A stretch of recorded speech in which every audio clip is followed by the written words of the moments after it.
আমাৰ পিহুৱে ধুনীয়াকৈ ৰুটি বেলিব ৰুটি বেলি ভনীয়েকক খুৱাব হয়নে অঁ লোৱা বেলা এতিয়া বেলিব দেই আমাৰ দেহাই অঁ পটাপট বেলিছোঁ উফ উফ উফ উফ গৰম বন্ধত এতিয়া আমাৰ দেহা আমাৰ ঘৰত থাকিবলৈ যাব নহয় ইচ ইচ ইচ ইচ ইচ ইচ ইচ আইও পটাপট বেলিছে অ' দে আছা কেনেকৈ বেলিছে চব বাই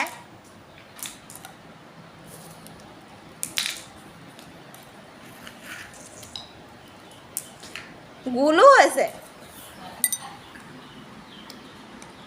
ৱাও ইমান ধুনীয়া গোলকৈ বেলিছে অ' দে মই শিকালোঁ হয় নাই হে পিহু কোনে শিকালে কৈ দিয়া হয় বা মিয়ে কি শিকালে ৰুটি বেলিবলৈ পঢ়িবলৈ কোনে শিকালে আৰু এইকেইটা পিন্ধি থকা কাপোৰকেইটা কোনে দিয়া আৰু এই বেলনাডাল কোনে দিয়া এইপিনে চাই কোৱা আকৌ